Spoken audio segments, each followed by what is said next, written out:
Now that we've learned about breakthrough breathing and how to place it on consonants, both voiceless and voiced, let's do the more challenging task. That is combining the sounds. You want to practice in natural speech, and you want to practice, as I mentioned, with common collocations.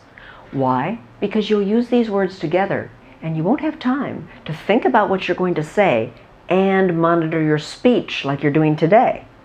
So you need to monitor your speech and create behavioral change ahead of time. Then when you're in front of your audience, all you have to do is speak naturally, and the sounds will begin to emerge. At that point, you'll be actively changing your accent with less work. So let's try this.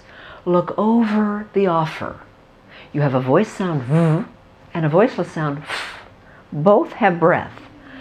Look over the offer.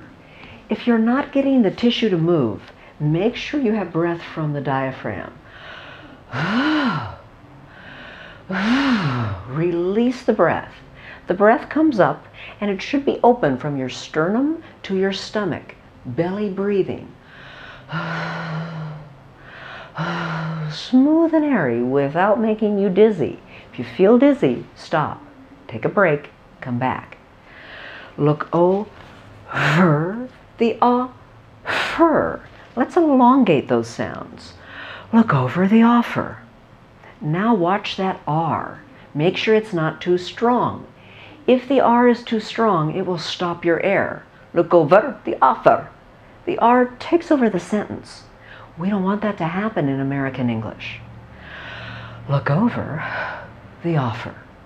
Don't be afraid to pause, especially when you have a large audience.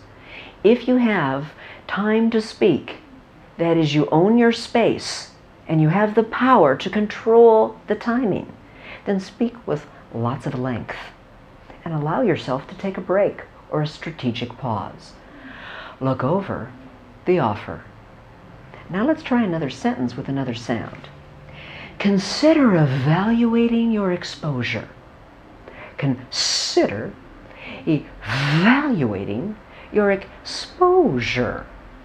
Consider evaluating your exposure.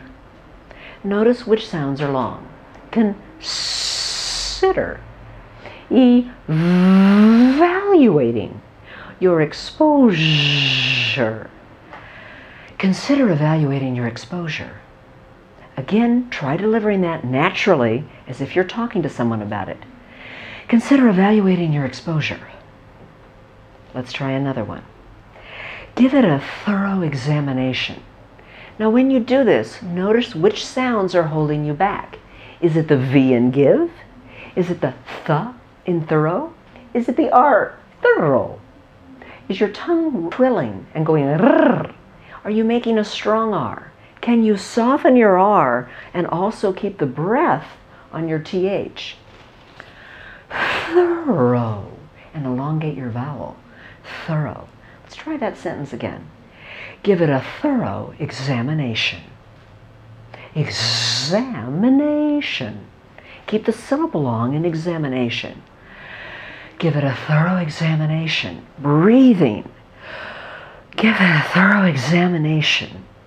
And now try one more. Lots of E's. We're going to add a V and a Z. They voluntarily authorize and request disclosure.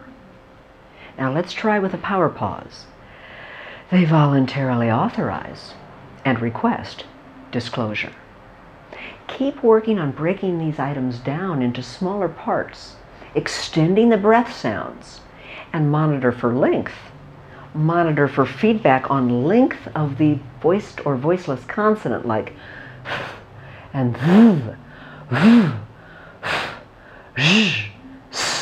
z, sh. Discover which sounds are challenging for you and work on those sounds, and then work on combining them, the challenging sounds with the easier sounds, with that R making it soft. So one last time, let's try that last sentence. They voluntarily authorize and request disclosure.